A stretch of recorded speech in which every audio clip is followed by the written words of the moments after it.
इसका अर्थ आपका ये है कि बहुलक में अगर छोटे छोटे पार्टिकल्स को, छोटे छोटे कणों को अगर मिला दे रहे हो और एक बड़ा सा आपका कंपाउंड बन जा रहा है, तो जाहिर सी बात है कि उस कंपाउंड का आणविक द्रव्यमान क्या हो जाएगा, बढ़ जाएगा। तो देखो यहां लिखा हुआ है कि बहुलक एक जो होता है वह क्या होता है, उच्च आणविक द्रव्यमान वाला यौगिक होता है। जाहिर सी बात है, अगर मान लो हमारे पास एक पेन है, अगर इस एक पेन का द्रव्यमान मान लो 5 ग्राम है, अगर ऐसे ऐसे हम 10 पेन इकट्ठा कर लें तो द्रव्यमान बढ़ जाएगा। तो ध्यान रखना, यही चीज यहाँ पे लिखा हुआ है कि विभिन्न छोटे छोटे एकलकों को, विभिन्न छोटे छोटे इकाइयों को एक विशेष प्रक्रिया से गुजारने के बाद जिस यौगिक का निर्माण होता है उसे ही हम लोग क्या कहते हैं, बहुलक। और बहुलक बनाने की प्रक्रिया क्या कहलाती है, बहुलीकरण कहलाती है।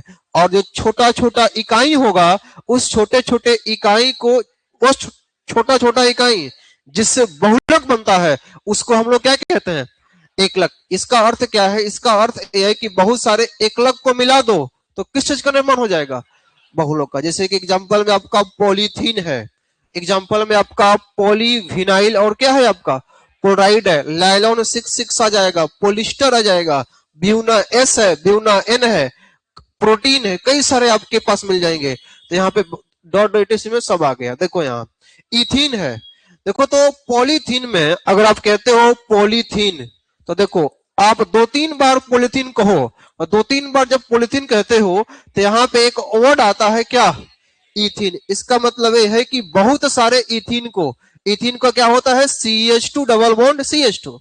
इथीन का मोलिकुलर फॉर्मूला क्या होगा, CH2 double bond CH2।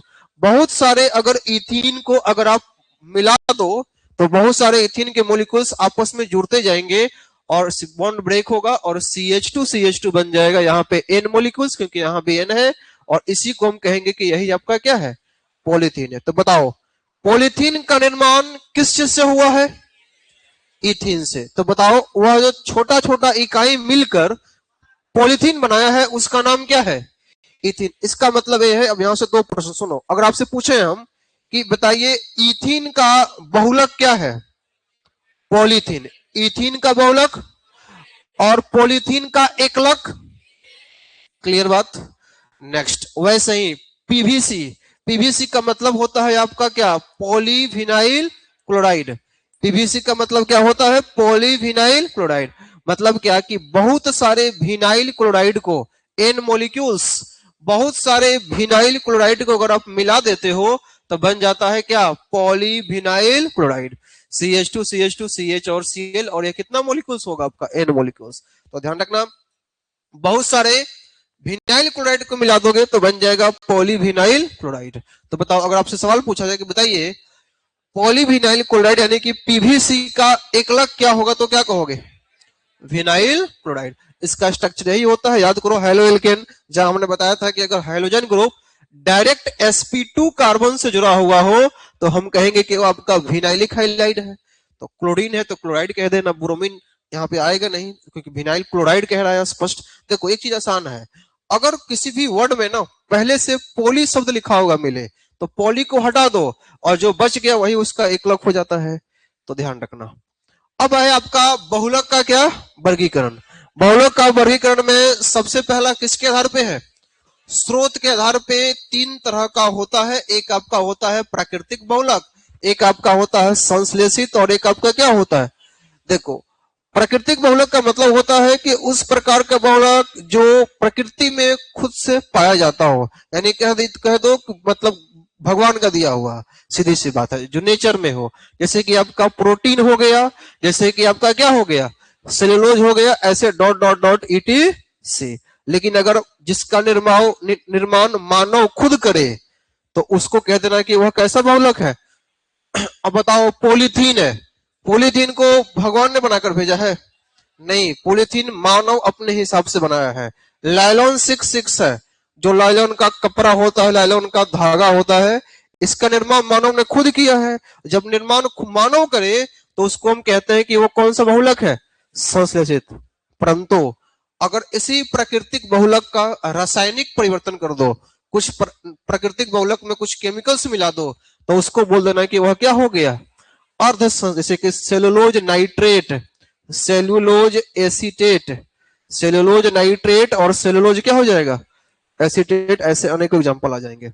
Next, संरचना के आधार पे, किसके आधार पे आपका, संरचना, संरचना के आधार पे सबसे पहला जो है वो आपका कौन सा है, साकित। साकित बहुलक का मतलब होता है कि जिसके अंदर अनेक शाखाएं मौजूद हो। जैसे कि सुनो, आप देखे होइएगा कई सारा पॉलिथीन होता है, उस पॉलिथीन को आप ऐसे खींचो, देखना कई सारे भागों में टूट जाएगा। इसका मतलब ये होता है कि उसके अंदर कई सारे ब्रांचेज हैं, कई सारे शाखाएं हैं।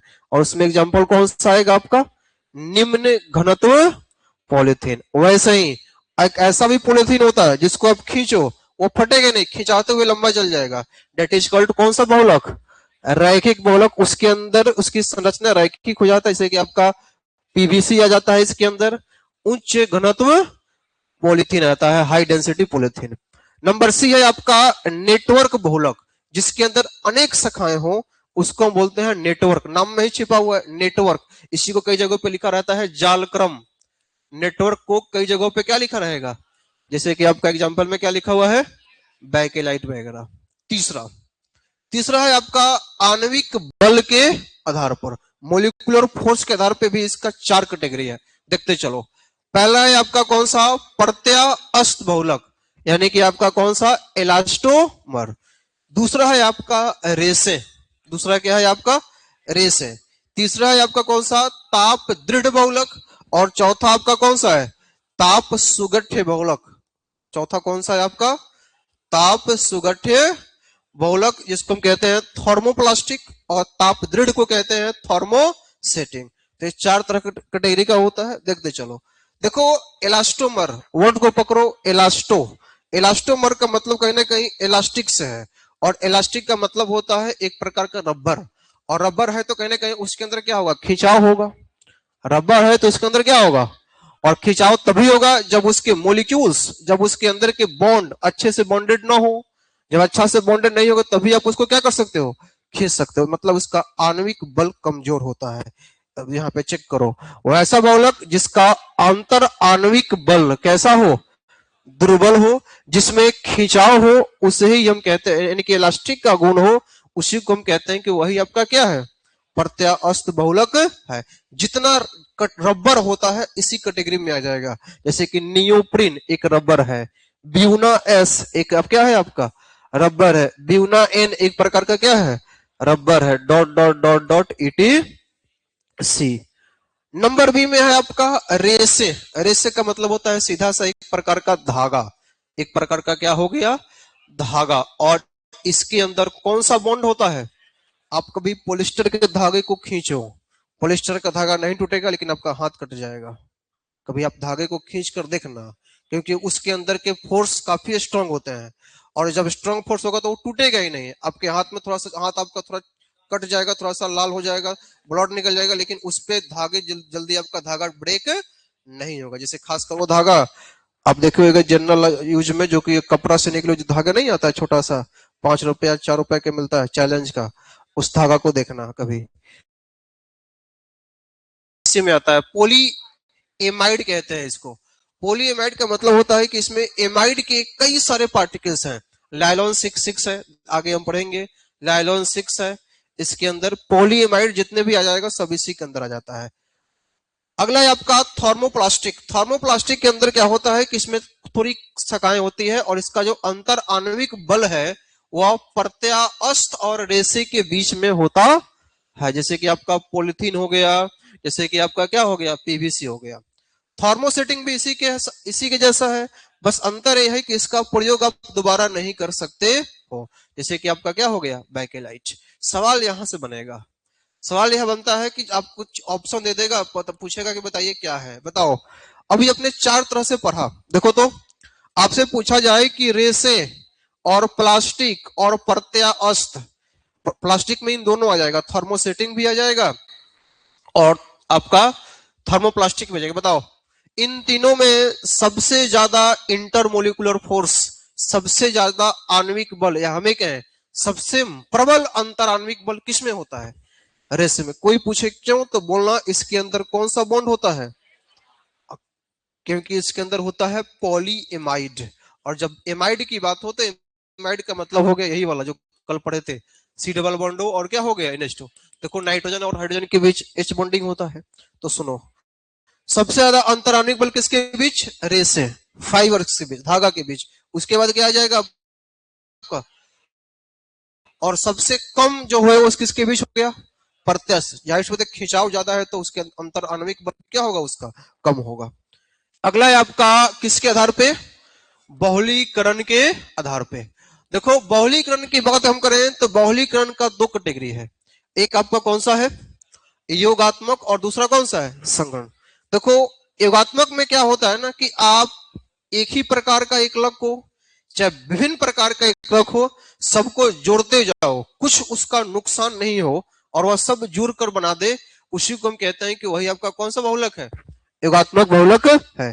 जैसे कि मान लो ये हाथ में हमारा ये मार्कर दिख रहा है, अगर ऐसा ही मार्कर को हम जोड़ दें, एक मार्कर और लाए और इसमें अटैच कर दें, बस अटैच कर दें, इसमें से कुछ बाहर ना निकले, दैट इज कॉल्ड योगात्मक। हम मार्कर लिए हुए हैं, अगर मान लो कोई दूसरा सबस्टांस हम लेकर आए, मान लो कॉपी लेकर आए, इसमें जोड़ दें, कोई नुकसान नहीं हो, कुछ बाहर ना निकले, तो भी योगात्मक। लेकिन अगर हम किसी सबस्टांस को जोड़ें और जोड़ने के बाद इसमें से कुछ बाहर निकल जाए तो उसको योगात्मक नहीं, उसको क्या कह दोगे? संघनन। तो यही बात यहाँ लिखा हुआ है कि विभिन्न एकलकों को आपस में योग करके बहुलक को बनाया गया हो, उसे ही हम कहते हैं कि वही क्या हो गया आपका? योगात्मक। अगर देखो सेम प्रकार का, अगर एक ही प्रकार का एकलक हो तो कह देना कि वह आपका कौन सा बहुलक है? सम। जैसे कि पॉलीथीन को देख लो, पॉलीथीन में क्या है? एक ही प्रकार का एकलक है, वो कौन सा हो गया आपका? इथीन। टेफ्लॉन में आगे पढ़ोगे टेट्राफ्लोरोइथीन, पेन में एक्रिलोनाइट्राइल, ये सब एक ही प्रकार का एकलक से मिलकर बना होता है, इसलिए इसको हम कह देते हैं कि यह आपका समबहुलक है। लेकिन वही अगर अलग अलग प्रकार का एकलक हो जाए तो उसको हम बोल देते हैं कि वह कौन सा बहुलक हो गया?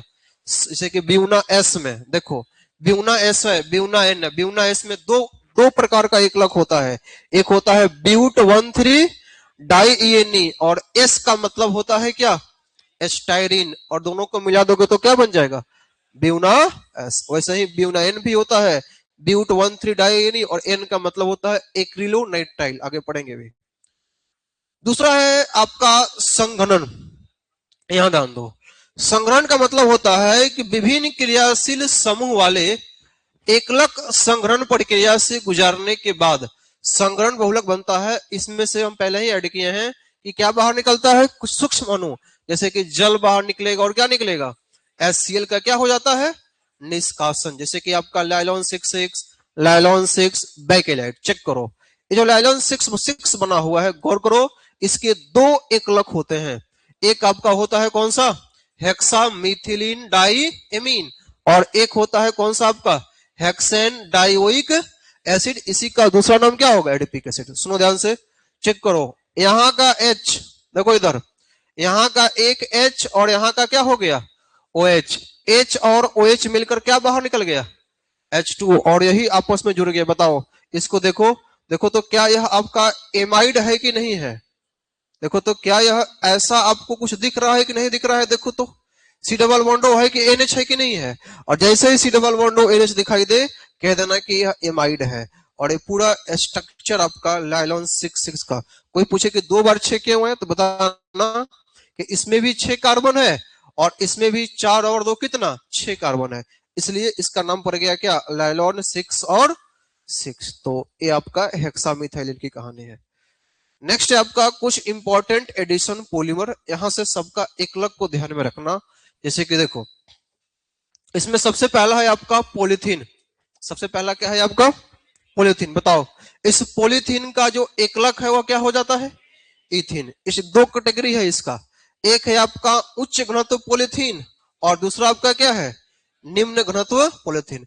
देखो उच्च घनत्व पॉलीथीन के लिए प्रेशर कम और टेम्परेचर 333 से 343, बस वही कहानी है। बहुत सारे इथीन को मिला दो, पॉलीथीन बन गया है। कंडीशन ध्यान रखना कि इसमें जो उत्प्रेरक का प्रयोग करते हैं वह होता है ट्राई इथाइल एल्युमिनियम और टाइटेनियम टेट्राक्लोराइड। इसको अगर लिखोगे तो कह सकते हो कि try ethyl aluminium, try ethyl और क्या कहोगे? एल्यूमिनियम, और प्लस टेट्रा क्लोरो, या ऐसे लिखो टाइटेनियम टेट्राक्लोराइड, टाइटेनियम टेट्राक्लोराइड। इसका प्रयोग आपका कहां कहां होता है? बाल्टी, डस्टबिन, बोतल बनाने में इसका प्रयोग होता है। जाहिर सी बात है, ध्यान से सुन लो, जो प्लास्टिक हार्ड हो, जो प्लास्टिक ऐसा हो हार्ड हो, समझ जाओ कि उसमें कौन सा पॉलिथीन है? उच्च घनत्व पॉलिथीन। जो प्लास्टिक थोड़ा लचीला हो, मुलायम हो, समझ जाना कि वह कैसा है आपका? निम्न घनत्व पॉलिथीन। और निम्न घनत्व के लिए आपका तापमान 350 से 370 और दाब आपका 1000 से कहां? 2000। और इसका उत्प्रेरक क्या होता है? परऑक्साइड। इसका प्रयोग खिलौना बनाने में, लचीला पाइप बनाने में और बोतल बनाने में, लचीला बोतल बनाने में भी इसका प्रयोग किया जाता है। दूसरा है आपका टेफलॉन। दूसरा क्या है आपका? टेफलॉन। अब ध्यान से सुनो, टेफलॉन को PTFE कहते हैं। क्यों? सुनो, इसी टेफलॉन का एक नेम होता है पॉली टेट्राफ्लोरोइथीन। वर्ड को पकड़ो, पॉली टेट्राफ्लोरोइथीन। देखो तो पॉली टेट्रा, यहां का P, यहां का T, यहां का F और यहां का E, तो कह देते हैं इसको शॉर्टकट क्या? PTFE, poly tetrafluoroethylene. इसमें क्या करेंगे? तो P को हटा दो, तो P को हटा दोगे तो क्या बचेगा? तो ये बहुत सारे टेट्राफ्लोरोइथीन को मिला दोगे तो बन जाएगा क्या आपका? टेफ्लॉन, यानी कि पॉली टेट्राफ्लोरोइथीन। इसका आपसे पूछेगा कि बताइए टेफ्लॉन का एकलक क्या होगा? आपसे पूछा जाए कि बताओ टेफ्लॉन का एकलक क्या होगा, क्या कहोगे? टेट्राफ्लोरोइथीन। आपसे कहा जाए कि बताओ पीटीएफई का एकलक क्या होगा? टेट्राफ्लोरोइथीन। तो कुछ भी पूछ सकता है, ध्यान रखना। इसका प्रयोग ऑयल को सील करने में तो प्रयोग नहीं पूछता है, जल्दी एक पूछता है। अगला है आपका पॉली एक्रिलोनाइट्राइल। चेक करो, पॉली एक्रिलो, पॉली का मतलब पी, एक्रिलो मतलब ए और एन मतलब एन, PAN। इसी को दूसरा नाम क्या होता है? ऑर्गन। ध्यान रखना, इसका पॉली को हटा दो। जब तुम पॉली को हटा दोगे तो बताओ इसका एकलक क्या होगा? एक्रिलोनाइट्राइल। क्या हो जाएगा? और एक्रिलोनाइट्राइल का यही होता है विनाइल साइनाइड। देखो इधर, विनाइल साइनाइड को ही हम लोग कॉमन नाम लिखते हैं क्या? एक्रिलोनाइट्राइल। ये बहुत सारा मिला दो, बन जाएगा पॉली एक्रिलोनाइट्राइल और शॉर्टकट में इसको क्या बोलेंगे? PN। ध्यान रखना, औद्योगिक क्षेत्र में, इंडस्ट्रियल क्षेत्र में ऊन के विकल्प के रूप में इसका प्रयोग किया जाता है। अगला है आपका पॉलीविनाइल क्लोराइड, वही चीज है, बैग बनाने में, बरसाती कोट बनाने में इसका प्रयोग होता है। नेक्स्ट, अब कुछ महत्वपूर्ण संघरण बहुलक है। संघरण बहुलक में सबसे पहला हमने कहा पॉलीएमाइड, और इसमें दो है, एक है लाइलॉन 6 और 6 और दूसरा आपका क्या है? लाइलॉन 6 का यहाँ पे स्ट्रक्चर नहीं बनाया गया है, क्योंकि देखिए आप देखे होइएगा कि इसके ऊपर में इसका स्ट्रक्चर बना हुआ है। तो इसका एकलक यहाँ मेंशन है, देखो हेक्सामेथिलीन डाइएमीन और प्लस आपका कौन सा एसिड? एडिपिक। इसका प्रयोग सीट बनाने में, कपड़ा उद्योगों में इसका प्रयोग किया जाता है। लेकिन ये मत सोचना कि लाइलॉन 6 एग्जाम में पूछे और आप लाइलॉन 6 समझ लो, आप यह सोचो कि गलती से 6 छूट गया है, तो ऐसा नहीं है। लाइलॉन 6 अलग है और लाइलॉन 6 और 6 अलग है, तो अलर्ट रहना। तो लाइलॉन 6 का जो एकलक होता है उसको क्या कहते हैं? कैप्रोलैक्टम। लाइलॉन 6 का जो एकलक होता है उसको क्या कहते हैं? कैप्रोलैक्टम। इसमें 6 ही कार्बन है, देखो 1 2 3 4 5 और 1 6। और इसका प्रयोग टायर का जो धागा होता है उसको बनाने में, रस्सी बनाने में इसका प्रयोग किया जाता है। पॉलिस्टर को देख लो, पॉलिस्टर को कई नाम होता है, इसी को ग्लिप्टॉल भी कहते हैं। देखो इथिलीन ग्लाइकॉल और प्लस आपका कौन सा एसिड?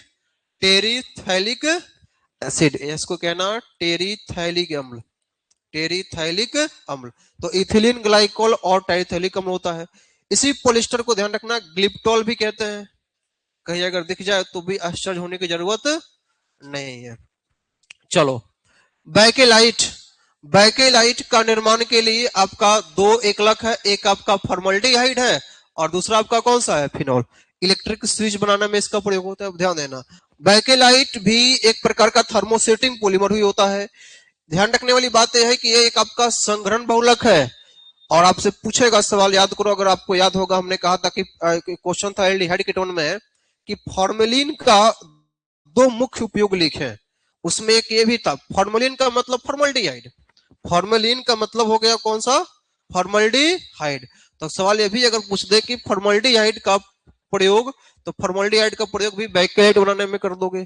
तो फॉर्मल्डिहाइड चाहिए और दूसरे क्या चाहिए आपका, फिनॉल चाहिए। अब आओ रबर। रबर का दो कैटेगरी होता है, एक होता है कौन सा रबर, नेचुरल रबर यानी कि प्राकृतिक रबर। प्राकृतिक रबर को ही हम लोग कहते हैं आइसोप्रीन। क्या कहते हैं इसी को, आइसोप्रीन। और ये बहुत सारे आइसोप्रीन मिल जाएंगे तो बन जाएगा क्या, पॉली आइसोप्रीन। इसी का यूपीएससी नाम दिया हुआ है। एक होता है वल्नीकृत रबर, तो उसी प्राकृतिक रबर को ही कुछ केमिकल डालकर रिएक्शन करा दो तो थोड़ा सा और लचीलापन उसके अंदर आ जाता है, उसी को कहा जाता है वल्नीकृत रबर।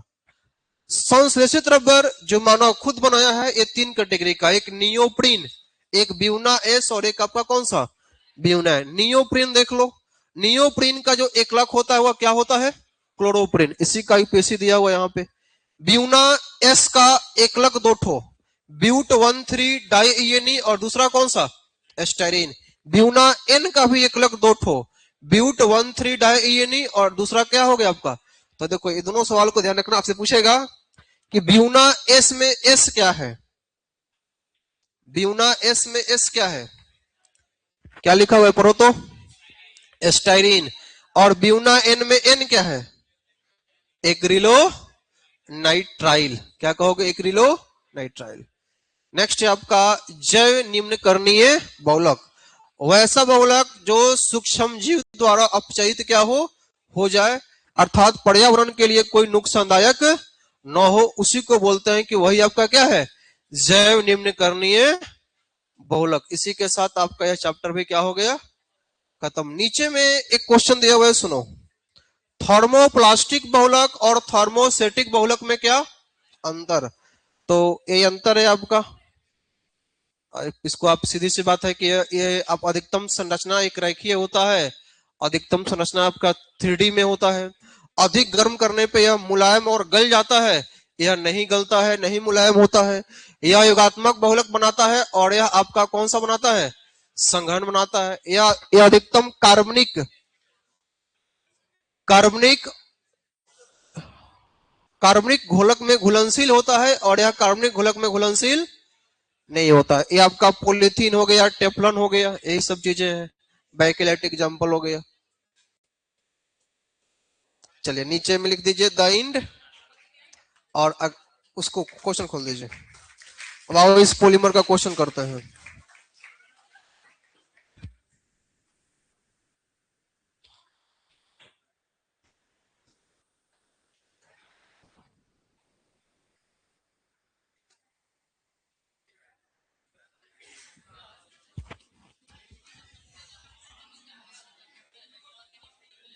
पी ब्लॉक क्या हुआ, ये पीडीएफ आपको चल जाएगा, जिनके पास नहीं है वो इस पीडीएफ को चल जाएगा, वहां से इसको आप एक नजर और देख लीजिएगा दोबारा, ठीक है। फिर हम इस पॉलीमर का क्वेश्चन कर लेंगे, कर लेते हैं। और फिर आपका बचेगा बायोमोलिक्यूल्स, कल वो भी हो जाएगा। केमिस्ट्री इन एवरीडे लाइफ, कल वो भी हो जाएगा, फिर दोनों का क्वेश्चन हो जाएगा। कल आपका खत्म हो जाएगा कहानी ऑर्गेनिक का। फिर मंडे से हम लोग इनऑर्गेनिक करेंगे।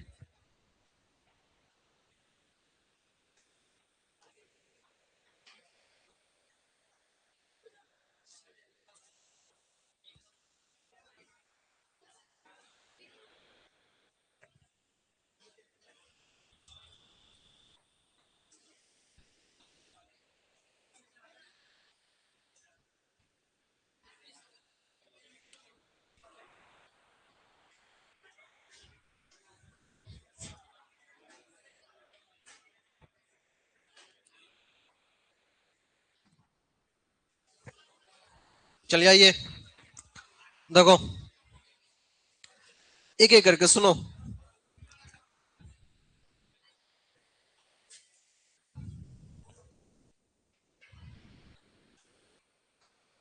चलो देखो तो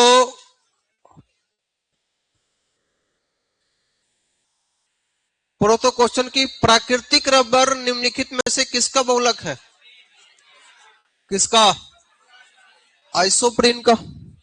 प्राकृतिक रबर किसका बहुलक है? आइसोप्रीन का। सिंपल।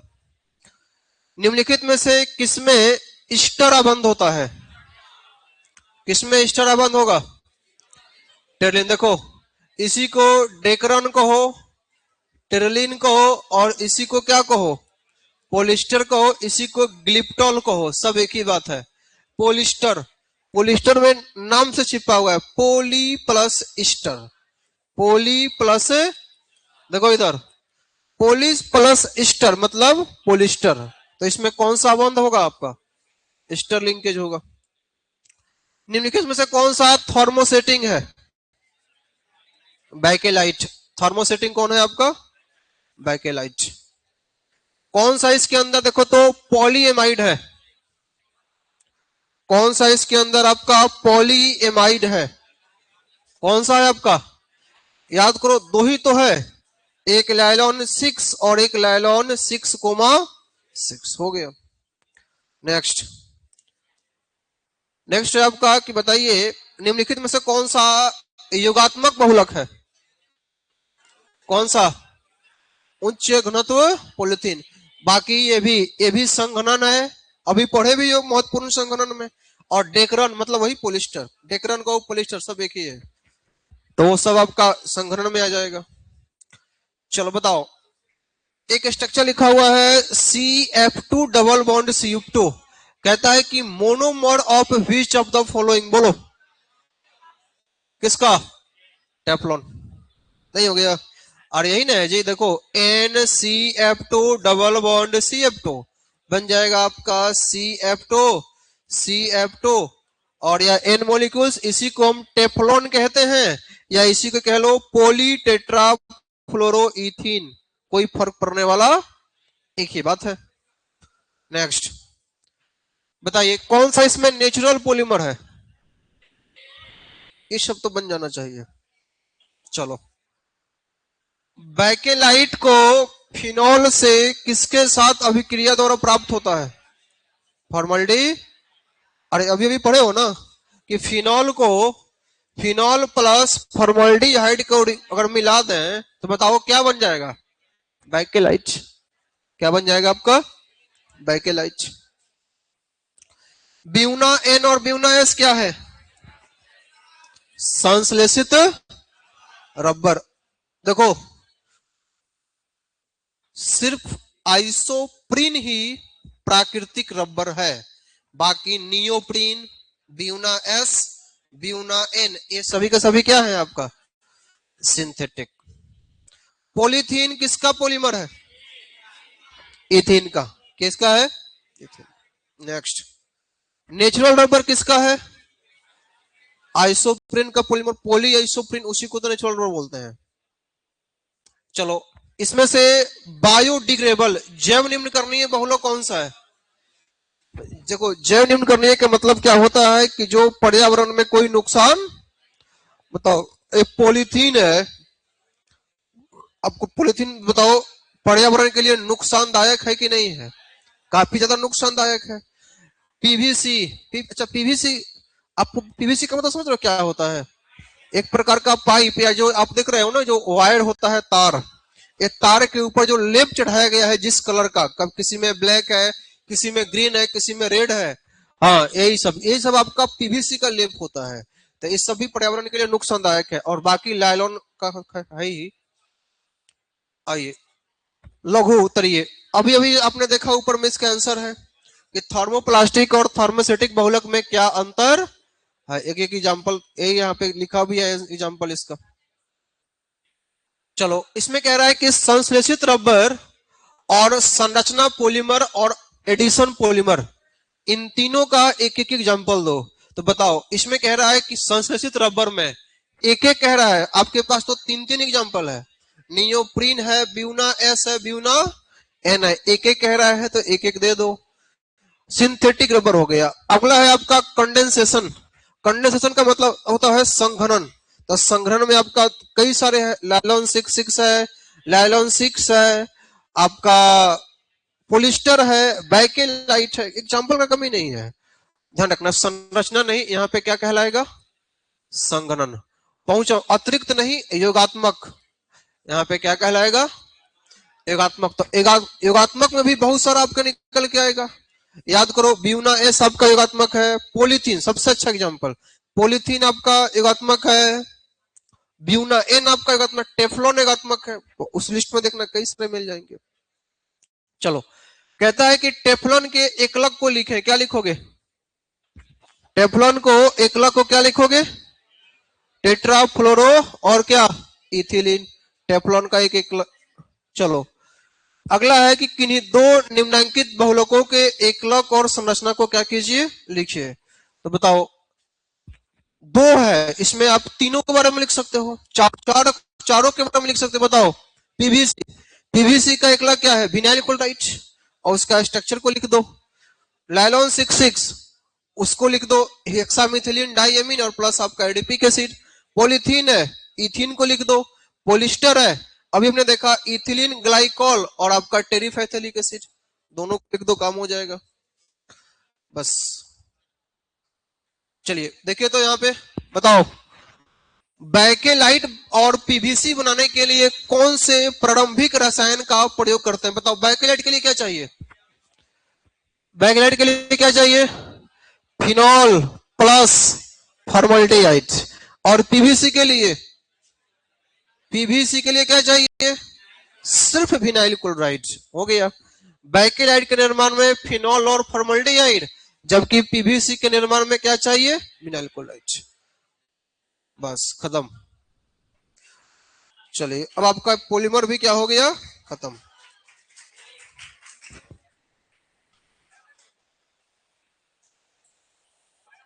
बायोमोलिकुल्स का एक भेज रहे हैं, उसको भी खोलिए।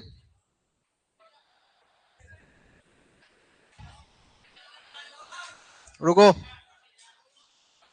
अब एक भेज रहे हैं, व्हाट्सएप पे भेजे हैं आपको।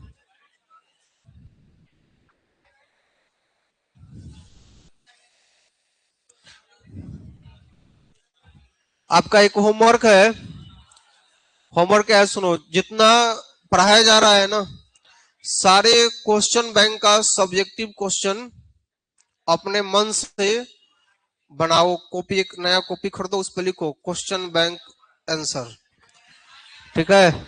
और याद ध्यान दो, और सारे सारे क्वेश्चन को, चाहे आपका शॉर्ट हो चाहे आपका लॉन्ग हो, एक एक करके सारे का आंसर लिखो कॉपी। और देखो, आंसर लिखते वक्त, आंसर लिखते वक्त पहला प्रेफरेंस देना कॉपी का, पहले उस टॉपिक को पढ़ो कि क्वेश्चन कहां से है। तो पढ़ोगे क्वेश्चन तो आइडिया लग जाएगा। मान लो बहुलक पूछा है, तो बहुलक चैप्टर से है ना, अब बहुलक पूछा है, तुम फिजिक्स का कॉपी निकाल कर थोड़ी चेक करोगे, बहुलक भी देखोगे, केमिस्ट्री का ही वही वाला है। तो ऐसे करके आप इस पूरे को एक एक करके सारे क्वेश्चन को कर जाओ, और तब भी पहले कॉपी देगा। कॉपी में अगर आंसर नहीं मिले, तब जो पतला सा जो है ना, अभी जो आपको पतला सा जो नोट्स मिला है उससे देखो, ठीक है। उससे भी नहीं है तो फिर हमसे पूछो। ध्यान रखना, एक एक करके सारे क्वेश्चन को बनाओ। अगर जो अभी तक कुछ नहीं पढ़ा है उसके लिए है, पूरा सबके लिए पूरा उसको बना जाओ। पूरा ऑर्गेनिक इनऑर्गेनिक सब में काम करेगा, एक एक करके। अभी तो मान लो ऑर्गेनिक खत्म हुआ, इनऑर्गेनिक होगा तो वहां भी देखना। आइए हम लोग बायोमोलिकुल्स देखते हैं। देखो, आइए देखो, शांत, देखिए, बायोमोलिकुल्स की अगर हम बात करें तो देखो, बायोमोलिकुल्स जो होता है वह जैविक प्रक्रिया में, जो आपका बायोलॉजिकल प्रोसेस होता है, उस जैविक प्रक्रिया में जो अणु सम्मिलित होते हैं, जैविक प्रक्रिया में जो अणु सम्मिलित होते हैं, उसी को हम कहते हैं कि वही क्या है, आपका जैव अणु। क्लियर, ध्यान से सुनो, जैविक प्रक्रिया में जो अणु सम्मिलित होते हैं उसे ही हम लोग क्या कहते हैं, जैव अणु। जैसे कि आपने नाम सुना होगा किस चीज का, कार्बोहाइड्रेट एक प्रकार का जैव अणु है। आपने नाम सुना होगा किस चीज का, प्रोटीन, किस चीज का, विटामिन, किस चीज का, nucleic acid, hormone, dot dot dot dot ETC। इन सभी में से हमको इसी सभी अणु के बारे में एक एक करके पढ़ना है। सबसे पहला इसमें किसके बारे में दिखा है? कार्बोहाइड्रेट। देखो कार्बोहाइड्रेट में क्या कहानी है, सुनो। कार्बोहाइड्रेट कहता है कि यह एक प्रकार का कौन सा यौगिक है? प्राकृतिक कार्बनिक यौगिक है। कैसा यौगिक है? प्राकृतिक कार्बनिक यौगिक, जो मुख्यतः कहां से प्राप्त होता है? पौधों द्वारा प्राप्त किया जाता है।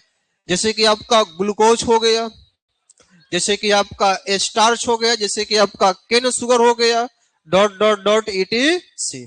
ध्यान देना, इस कार्बोहाइड्रेट का जो जनरल फॉर्मूला होता है, सामान्य सूत्र, वह होता है CXH2O और क्या? Y। X is equal to अगर 6 रखो, X इज इक्वल टू अगर 6 रखो, Y इज इक्वल टू भी 6 रखो, तो बताओ C6 और H12 और क्या मिलेगा? O6। और इसी का नाम क्या होगा? आपका ग्लूकोज। परंतु अगर X इज इक्वल टू 12 रखो, Y इज इक्वल टू 11 रखो, तो बनेगा C12H22O11 और इसका नाम क्या होगा? सुक्रोज। ध्यान रहे, अगर X इज इक्वल टू 2 रखो और Y इज इक्वल टू भी 2 रखो, तो बन जाएगा क्या? C2H4 और क्या? O2। बताओ ये कौन सा एसिड है? लेकिन ध्यान रहे, कार्बोहाइड्रेट, तो सुनो ध्यान से। एसिटिक एसिड एक ऐसा एसिड है जो कार्बोहाइड्रेट के सामान्य सूत्र पर फिट बैठ जाता है, लेकिन यह कार्बोहाइड्रेट नहीं है। नोट में देखो एक पॉइंट लिखा हुआ है, एक कार्बोहाइड्रेट है जिसका नाम क्या है? रैमनोज, जिसका फॉर्मूला होता है C6H12 और क्या? O5। ध्यान रहे कि यह एक कार्बोहाइड्रेट है, लेकिन यह समान सूत्र पर व्यवस्थित नहीं होता है। वैसे ही एसिटिक एसिड, यहां भी आप समझ सकते हो, वैसे ही एसिटिक एसिड कार्बोहाइड्रेट के समान सूत्र पर व्यवस्थित है, लेकिन एसिटिक एसिड कार्बोहाइड्रेट नहीं है। नेक्स्ट, कार्बोहाइड्रेट को ही हम एक और नाम से जानते हैं, इसी को क्या कहेंगे? सैकेराइड। इसी को क्या कहेंगे? सैकेराइड। कुछ कार्बोहाइड्रेट स्वाद में मीठा होता है। कैसा होता है? और इसी को क्या कहोगे? शुगर। सबसे अधिक मीठा कार्बोहाइड्रेट कौन सा होता है? फ्रुक्टोज। मिल्क में जो शुगर होता है उसको क्या कहते हैं? लैक्टोज। घरेलू उपयोग में जो शुगर का उपयोग होता है उसे क्या कहोगे? सुक्रोज। क्या कहते हैं? चीनी, सुक्रोज। हाँ। नेक्स्ट, अब आइए, अब सवाल ये उठता है कि आखिर जब कार्बोहाइड्रेट जैविक प्रक्रिया में इन्वॉल्व है, आखिर कार्बोहाइड्रेट बायोलॉजिकल प्रोसेस में इन्वॉल्व है, तो इसको केमिस्ट्री में हम लोग क्यों पढ़ रहे हैं? आखिर इसको बायोलॉजी में ही पढ़ते, लेकिन आखिर यहाँ पे केमिस्ट्री में है, तो कुछ ना कुछ केमिकल से रिलेटेड चीजें है, कुछ ना कुछ केमिस्ट्री से संबंधित बातें है। अब आओ इसका रासायनिक डिफिनेशन। केमिस्ट्री जो कहता है वो यहां से कहता है, ध्यान दो, बाकी वो तो इंपॉर्टेंट पॉइंट के फॉर्म में ऐड है। केमिस्ट्री कहता है कि देखिए, कार्बोहाइड्रेट जो है ना, उस कार्बोहाइड्रेट, चाहे कोई भी कार्बोहाइड्रेट हो, उसमें बहुत सारे OH ग्रुप होते हैं। बहुत सारे क्या होते हैं? OH ग्रुप होते हैं। और सिर्फ OH नहीं होते हैं, उस OH के साथ कीटोन भी होता है, और उस OH के साथ एल्डिहाइड भी होता है। तो देखो, वैसा कार्बनिक यौगिक जो पॉलीहाइड्रोक्सी एल्डिहाइड तथा कीटोन समूह को रखता हो तथा प्रकाशीय सक्रिय हो, उसे ही हम कहते हैं कि वही आपका क्या है? कार्बोहाइड्रेट है। कार्बोहाइड्रेट का वर्गीकरण में सबसे पहला है, हालांकि इसी को ध्यान में रखना, किसके आधार पे? जल अपघटन के आधार पर, जलांश के आधार पर। जलांश के आधार पर चलोगे तो सबसे पहला आपका कौन सा है? मोनोसैकेराइड। सबसे पहला कौन सा है? सुनो, ये उस प्रकार का कार्बोहाइड्रेट है ना कि आप उसको पानी में डालो और वह पानी में डिसोसिएट नहीं होगा, वह पानी में अपघटित होगा ही नहीं। जब पानी में अपघटित नहीं होगा तो उसको हम कहेंगे कि वही आपका क्या है? मोनोसैकेराइड। मतलब वैसा कार्बोहाइड्रेट जिसका जलीय अपघटन क्या हो? नहीं हो, अर्थात जल अपघटित होकर कोई दूसरा कार्बोहाइड्रेट प्राप्त न हो, उसी को कहना कि वही आपका क्या है? जैसे कि ग्लूकोज, जैसे कि जैसे कि फ्रुक्टोज। दूसरा है ओलिगोसैकेराइड, इसको पानी में डालो तो यह जो है एक से अधिक कार्बोहाइड्रेट को बना सकता है, और 2 से लेकर 10, 2 से लेकर कहां तक 10, इसको आप पानी में डालो तो 2 से 10 मोनोसैकेराइड के यूनिट प्राप्त हो सकते हैं। इसलिए इनको कहा जाता है कि यह आपका कौन सा है, ओलिगोसैकेराइड है। जैसे कि सुक्रोज, सुक्रोज को पानी में डालो 2 मिलेगा, एक आपका ग्लूकोज मिलेगा और एक आपका क्या मिलेगा, फ्रुक्टोज। वैसे ही माल्टोज को भी डाल सकते हो, लैक्टोज को भी। पॉलीसैकेराइड में क्या कहता है सुनो, पॉलीसैकेराइड कहता है कि वैसा कार्बोहाइड्रेट जो जलीय अपघटन होने के पश्चात क्या हो, 10 से अधिक मोनोसैकेराइड दे, एक नहीं, 2 नहीं, 3 नहीं, 4 नहीं, कितना, 10 से ज्यादा, तो उसको कहना है कि वह क्या है आपका पॉली। एग्जाम्पल में आपका क्या लिखा हुआ है, स्टार्च, और क्या लिखा हुआ है, चलो अब ध्यान से सुनो। अगर हम ऐसा कार्बोहाइड्रेट लें, देखो इधर, अगर ऐसा कार्बोहाइड्रेट लें जिसको हम पानी में डालें और वह अपघटित न हो, उसको क्या कहोगे, मोनोसैकेराइड। क्या कहोगे उसको, वैसा कार्बोहाइड्रेट है जिसको पानी में डालें और 2 से 10 के बीच मोनोसैकेराइड मिले तो क्या कहोगे, ओलिगोसैकेराइड। क्या कहोगे, लेकिन मान लो कि अगर 10 से भी ज्यादा बहुत मिल रहा है, क्या कह दोगे उसको, पॉलीसैकेराइड। तो ये हो गया जलीय अपघटन के आधार पर।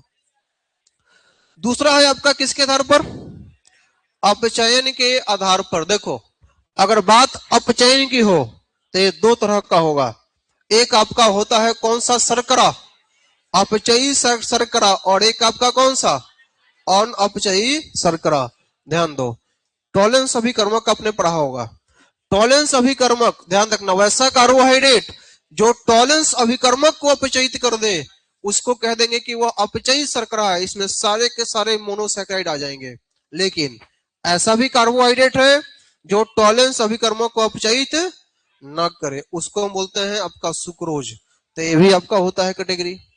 नीचे में क्वेश्चन है, पढ़ो, कार्बोहाइड्रेट किसे कहते हैं और कार्बोहाइड्रेट को किस प्रकार से वर्गीकृत किया गया है।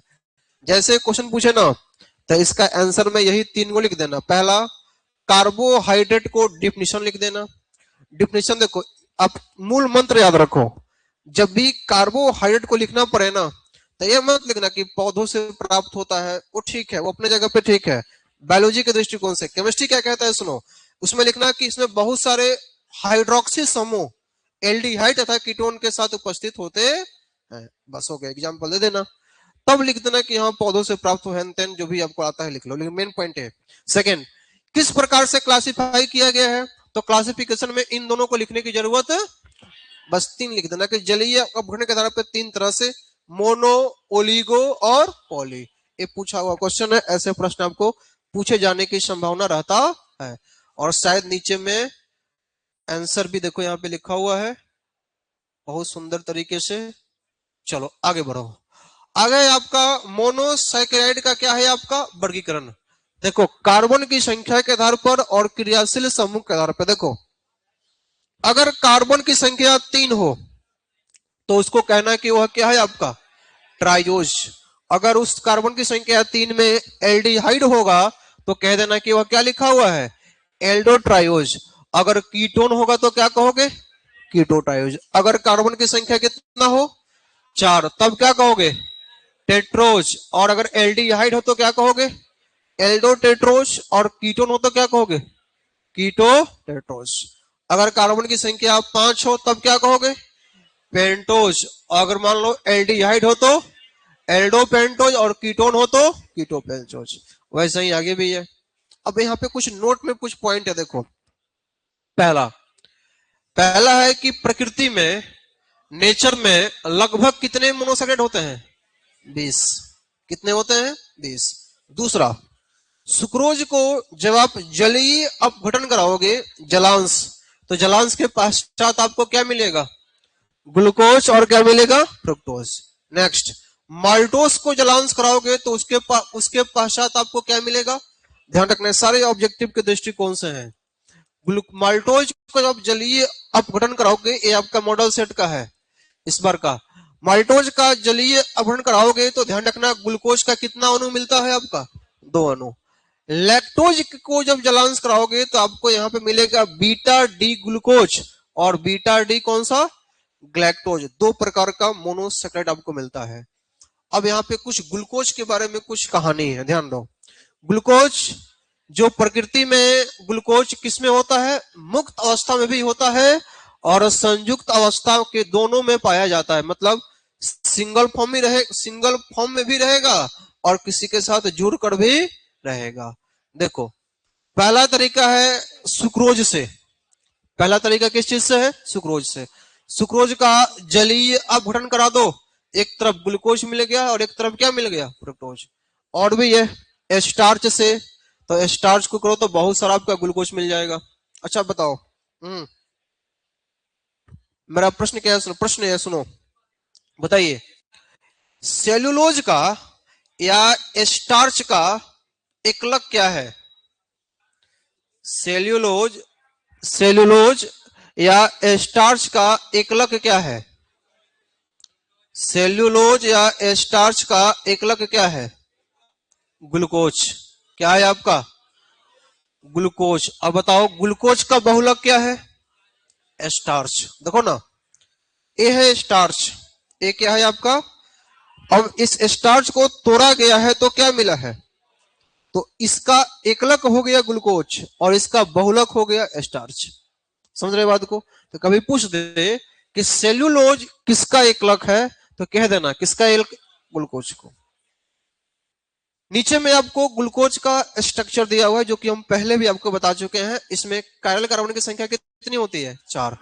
देखो तो अगर यह इस फॉर्मेट में है तो तुम इसी को ऐसे भी लिख सकते हो।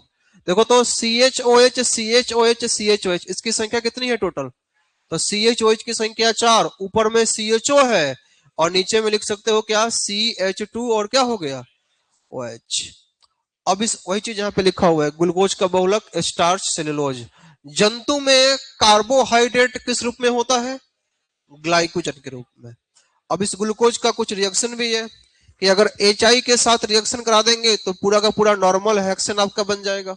HI चूंकि एक प्रकार का प्रबल अवकारक होता है, HI जो होता है एक प्रकार का क्या होता है, प्रबल। और जब कंप्लीट इसका रिडक्शन होगा तो सारे के सारे ग्लूकोज अवकृत होकर, सभी के सभी ग्लूकोज अवकृत होकर एल्केन में कन्वर्ट कर देंगे और 6 कार्बन है तो 6 कार्बन का आपका क्या मिल जाएगा, नॉर्मल हेक्सेन। वैसे ही अगर Br2H2O के साथ रिएक्शन कराओगे तो बस जहां पे CHO है ना, वह CHO किस में बदल जाएगा, COOH में, और इसका नाम क्या होता है, ग्लूकोनिक एसिड। लेकिन अगर थोड़ा सा प्रबल नाइट्रिक अम्ल का प्रयोग करोगे तो CHO तो COOH में बदलेगा ही, साथ ही साथ CH2OH भी COOH में बदल जाएगा। और इसको हम कहते हैं कि वो कौन सा एसिड है, साइक्रिक एसिड। कौन सा एसिड आ गया आपका, साइक्रेट। साथ ही साथ जब इसका आप NaHG और इथाइल अल्कोहल दोगे तो जो आपका CHO है वो रिडक्शन होकर CH2OH बनाएगा। इसको हम कहते हैं सॉर्बिटॉल या इसी को ग्लूकीटोल भी कहा जाता है।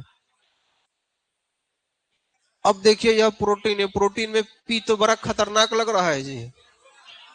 चलो यहां ध्यान दो, प्रोटीन, रुको, प्रोटीन, प्रोटीन एक प्रकार का कह सकते हो कि प्राकृतिक तो बहुलक है ही, साथ ही साथ जो प्रोटीन है वह एमिनो एसिड से मिलकर बना होता है। तो देखो यहाँ एमिनो एसिड में 2 बातें होती है, एक आपका NH2 और एक क्या होता है, COOH। तो ऐसा करते हैं, इस प्रोटीन को से शुरुआत हम लोग अगले क्लास में करते हैं। इतना ही।